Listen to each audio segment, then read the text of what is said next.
다발성 경화증. 다발성 경화증은 퇴행성 자가 면역증으로 중추신경계에 특히 뇌와 척수를 보호하는 마이엘린 수초를 손상시키는 질병이다. 미국의 다발성 경화증 협회에 따르면 미국에서 다발성 경화증으로 고통받는 환자가 40만 명으로 추정된다. 발생빈들은 위도와 상관이 있어서 북미, 유럽, 호주 남부 지역에서 평균적으로 많다. 위도 35도 이하의 지역에서 태어나서 10살이 될 때까지 생활하는 사람이 다발성 경화증이 걸릴 가능성은 50% 감소한다. 몇몇 연구 결과 청소년기 비타민 D가 부족하면 성인에 의해 다발성 경화증에 걸릴 가능성이 증가하는 것으로 밝혀졌다. 자외선 D가 강한 호주의 태즈메니아에 거주하는 아이들은 비타민 D가 비교적 풍부하며 결과적으로 매일 햇빛을 1시간 미만으로 쬐는 아이들과 비교하여 다발성 경화증의 발병 위험이 70% 감소하는 것으로 드러났다. 혈중 비타민 D 농도가 24ng 이상인 백인 남녀에게 D 혈중 농도를 20ng 높이면 다발성 경화증 발병 위험이 41% 감소하는 것을 보고한 연구가 있다.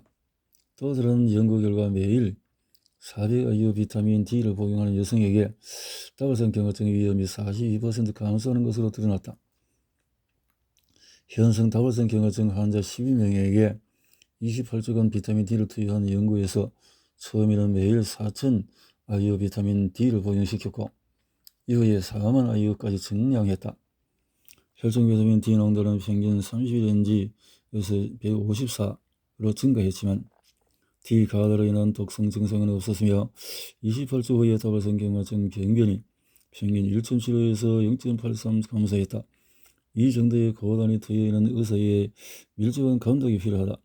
하버드 대학교 연구자들의 20세의 혈중 비타민 D 농도가 최소 40ng 경우에 다발성 경화증 위험이 가장 크게 감소한다는 연구 결과를 발표했다.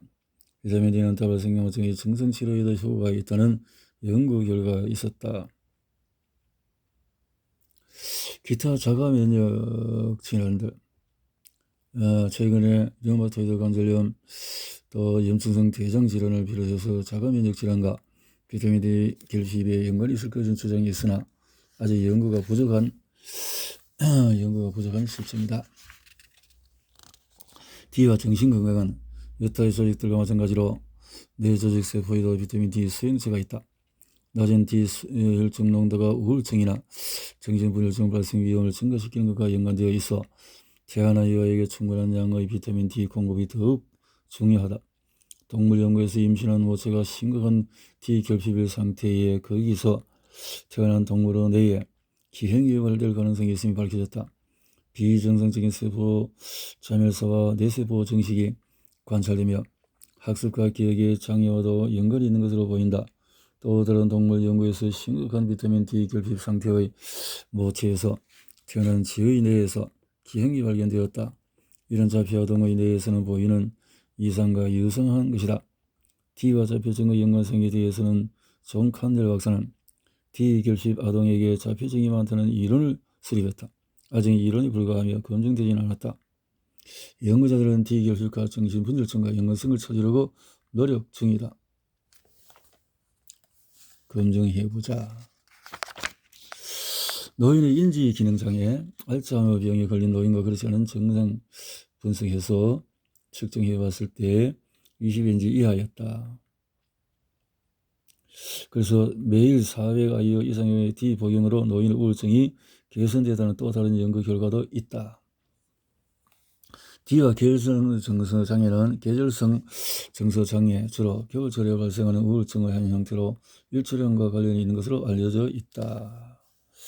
계절성에서는 불안증에서는 또 성기능 이상, 과다 식욕, 또 과다 수면, 또 이런 것들이 항우울제로 치료하는데 계절성 정서장애는 주변이 어두워졌을 때 뇌의 송가선에서 생성되는 멜라토닌과 관련이 있다. 햇빛을 쬐서 기분을 좋게 만들어주는데 D로 완화되는 스트레스와 피로의 정리, 지금까지는 비타민 D와 관계 있는 것으로 지명되는 심각한 질병에 대해 소개했다. 나를 찾아오는 환자들 대부분은 무척 바쁜 사람들이다. 별다른 문제가 없이 건강한 사람이더라도 업무로 인한 피로와 생활 속의 스트레스는 상당할 것이다.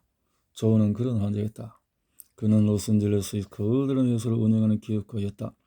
신체 검사와 일반 혈액 검사에서는 이상이 발견되지 않았지만 비타민 D 혈중 농도는 15NG로 낮았다. 그래서요, 나도 역시 비타민 D 적정량 복용하고서 이렇게 극적으로 활력을 되찾는 경우는 처음 보았다.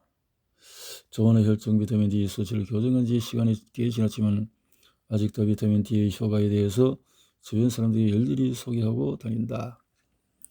D와 피부 상태. 건선은 피부가 두꺼워지는 것인데 이것을 개발해서 프로렌스 80세 칼서 치료를 받는 환자입니다. 그는 10년간 심한 가려움 쪽으로 고통받았는데 여러 가지 항히스타민을 처방받았고 항우울증 제거 지원에 효과가 없었습니다. 가려움증이 점점 심해졌고 심지어 침대와 알레르기가 있나 싶어서 새 침대를 해봤지만 소용도 없었고 집안 에어컨이 매우 비싼 예가 장치를 부착해서 바꾸기도 하고 효과도 없었고 호텔을 먹어도 보았지만 효과도 없었고 그래서 4년 전에 프로렌스에서 지방이 콘도를 이사를 했는데 했지만은 가려움증도 이 의사였습니다.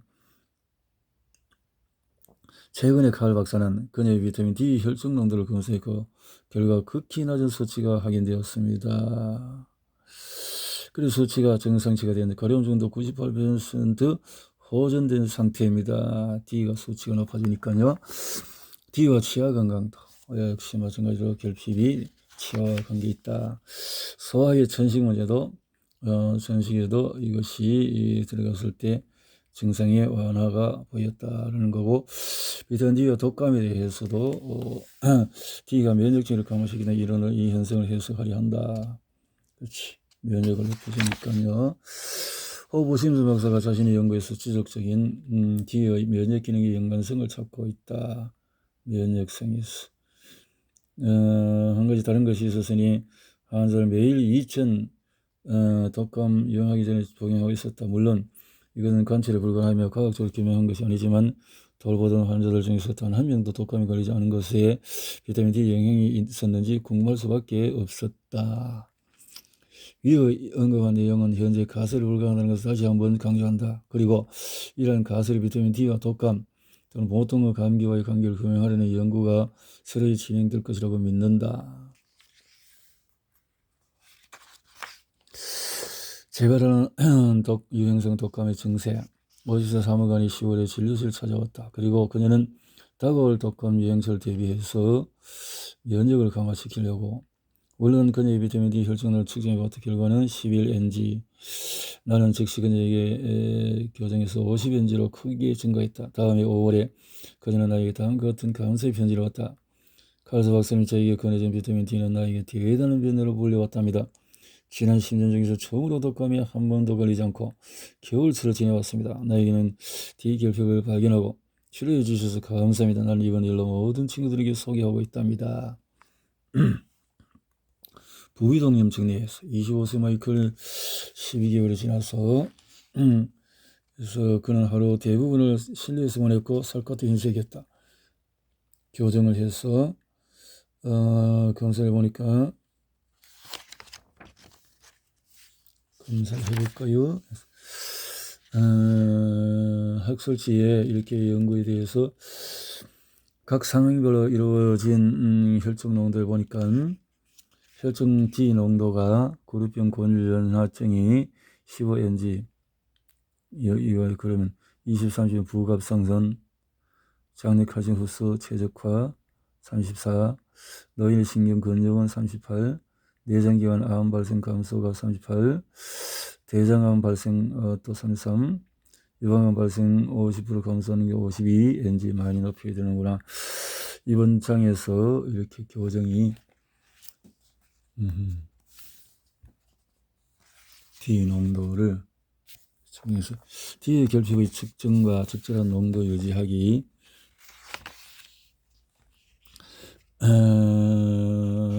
그래서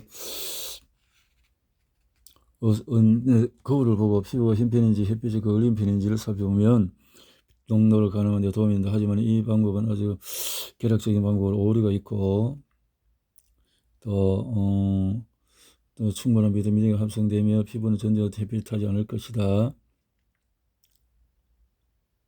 피부가 하얀 사람이라면 전신에 걸쳐서 최소 홍반량의 50%를 일주일에 여러 차례 쪼이는 것으로 충분한 D가 합성된다.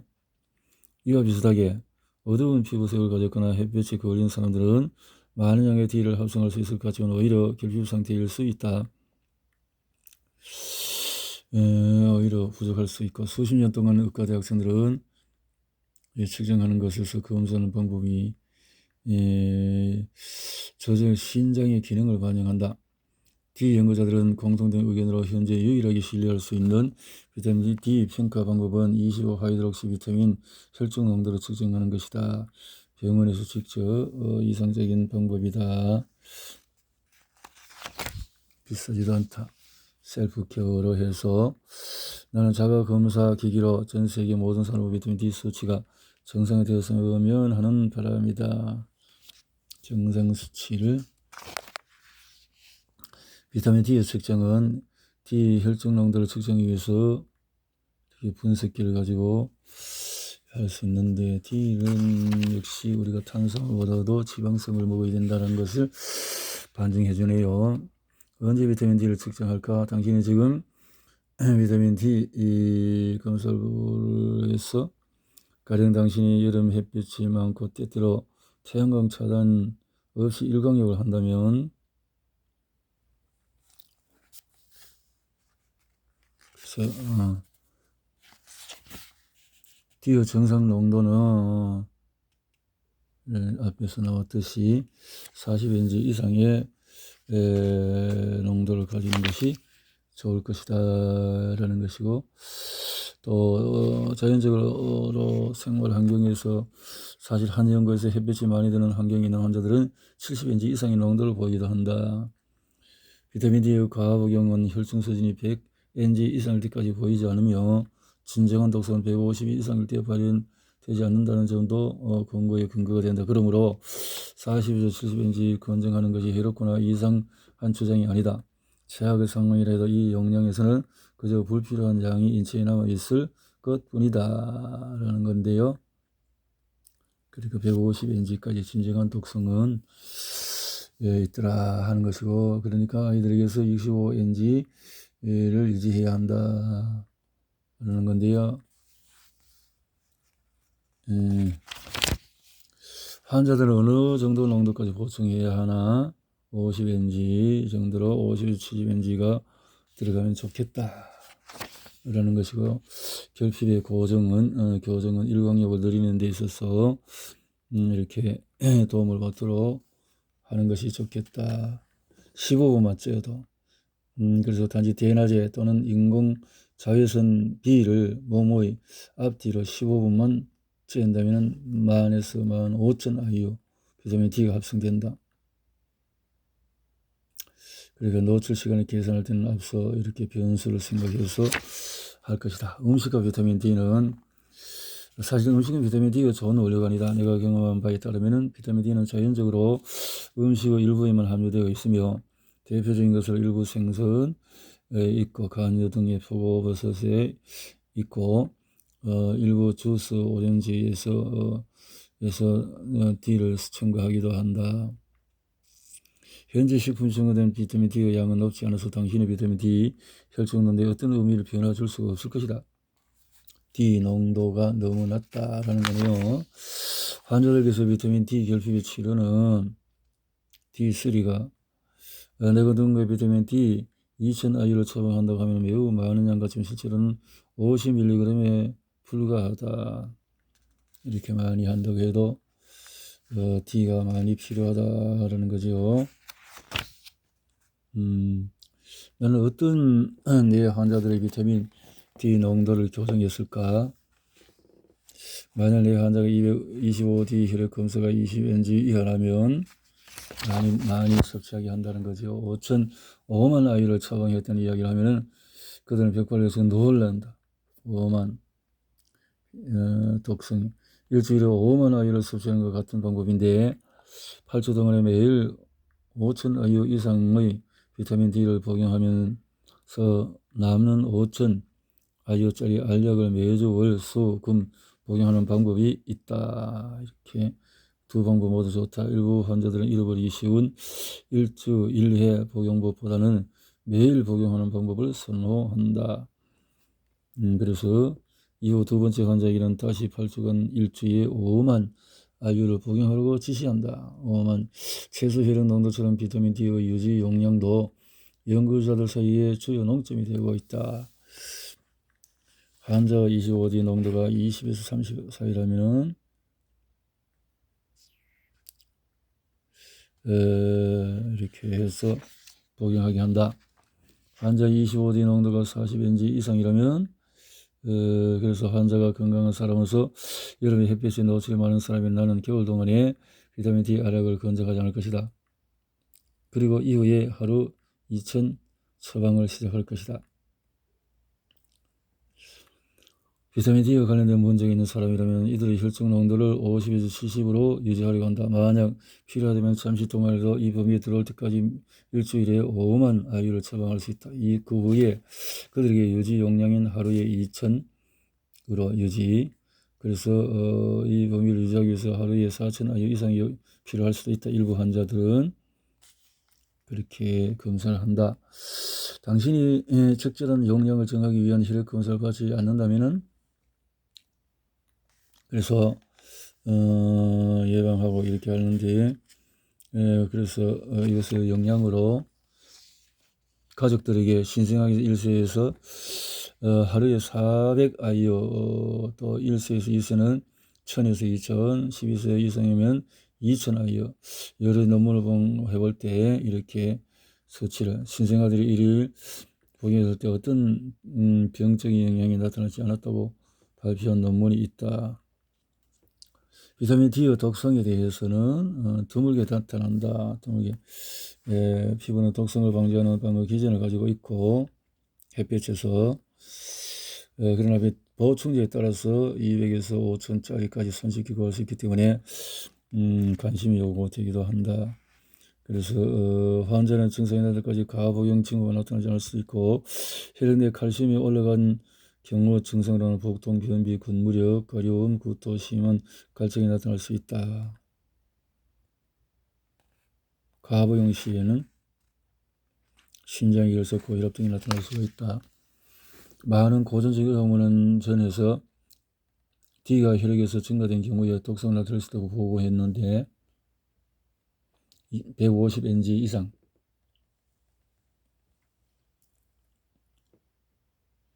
병을 입원 후에 비타민 D 혈중 농도 500mg가 되었지만 수일간 칼슘 수치를 낮춘 치료를 하고 퇴원했다. 어떤 문헌에. 그리고 정상으로 돌아왔다. 여자 가지만 D의 과복용은 매우 드문 일이며 내가 환자들에게 권장하는 양으로는 건강한 사람들에게 과복용 문제는 거의 발생하지 않는다.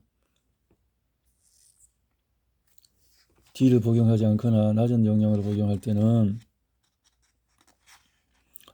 결핵, 또 유육종, 라인병 등의 유가 정성 질환이 있는 환자들은 주의해야 한다. 더비서 비타민 D는 림프종이 있는 환자들 대부분에는 안전하지가 않을 수 있다. 림프종 D 복용은 보통 결핵 환자들은 D가 부족한 상태이기 때문에 이런 환자들에게 D를 끊는 것에 대한 의문들이 있었다. 두 가지 최근에 D를 제거하면 이 병의 치료에 도움을 주고 혈중 칼슘 농도 증가를 예방하는 효과가 있었다고 한다. D는 바이러스, 박테리아, 기생충에 저항하는 면역 효과가 있어 결과를 예상할 수 있었다. 유가 정성 질환을 가진 환자는 혈중 비타민 D 수준이 20에서 30g로 유지해야 한다고 한다.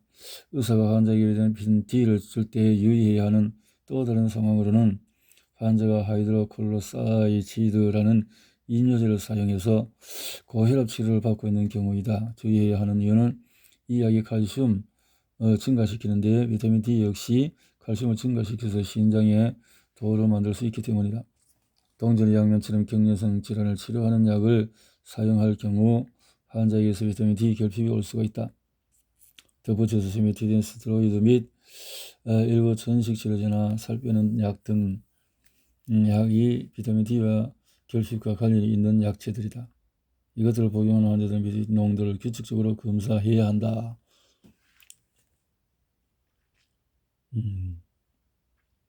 D의 복용 및 인성의 시기는 임신기간 동안의 비타민 D의 복용은